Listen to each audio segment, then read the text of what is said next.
I could just spend a long time letting my eyes drift across this crowd. So many familiar faces.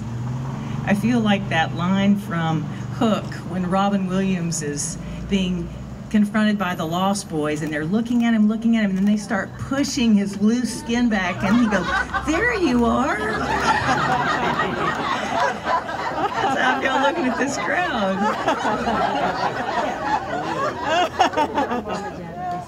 So, one vivid story comes to mind, or two pictures. I was introduced to the world of Koinonia and the music of Dogwood because I'm the youngest of 4 girls, and my 2 oldest sisters, Kathy and Mimi, had discovered this community through Dan Harrell and Jerry Verner, the men that they eventually married. And we were part of another church. I felt sneaky and like a rebel when I would get a ride down here. But every Saturday night, Dogwood,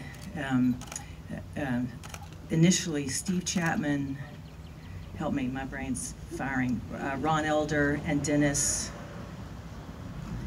Bobby Dennis. Anyway, Dogwood then became Steve and Annie Chapman and Ron Elder. But every Saturday night, they came and played. And the coffee shop was a shotgun with a potbelly stove in the back, a wood-burning stove, and the carpet was carpet samples that had been pieced together. It was multicolored. Everybody just sat jammed in there cross-legged. My first boyfriend in high school, I was not old enough to drive, and I said, "I'm happy to go to your games on Friday, but I'm booked every Saturday night," because I wanted to come here. And I felt like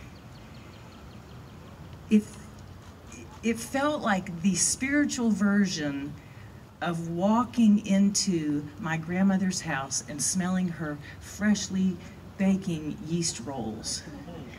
It's like if I just could not, I just wanted to take it in. I wanted to taste it. I never wanted that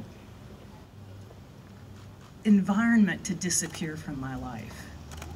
And Koinonia morphed into several configurations, but that welcoming spirit, that there's room at the table, never left. And the vivid memory happened in the foyer of Belmont Church, which, I mean, it was better than like a reality TV show, because you never knew what was going to happen. You know, there was a bar at a catty corner across the street. Anybody could walk in. People would get up to say a confession from the pulpit, and it was going to be juicy. And I remember one time standing next to Don, because his youngest daughter, Helen, was one of my dearest friends, and a woman came in, and I mean, she looked like she had been around the block. And she said, "Preacher, I take my clothes off for a living. Can I go to church here?" And he said, you give your heart to Jesus. He'll tell you what you can and can't do. Of course, you can go to church here.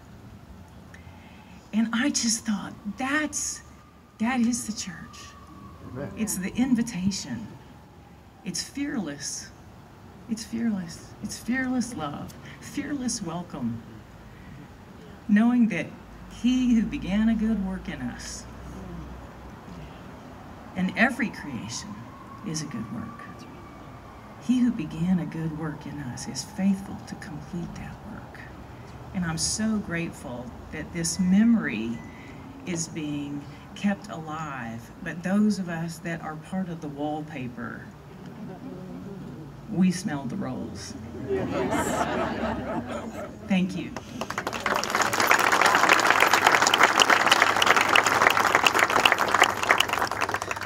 I should have gone first. I can't top that. I agree with everything that Amy said. I'm going to try not to cry.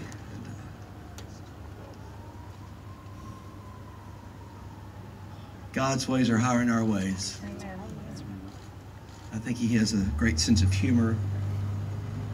To think of our friend and Savior and the King of Kings was born of all places in a stable. and much of Christian music was born at a bookstore. And then this kid from West Virginia found his way to Nashville, Tennessee, and found himself completely, radically changed by the love of God on this corner. And so when I drive by here, it takes my breath away every time. And I tear up, and because I could have been in the gutter, actually was in the gutter from 75 to 79. And that pivotal moment in 79, not too far from here, changed my life. And I made my home on this corner, in that church, in this bookstore, that completely changed my life. And it's honor and humbling all at the same time to be here for such a historic occasion. God bless you guys. Thank you.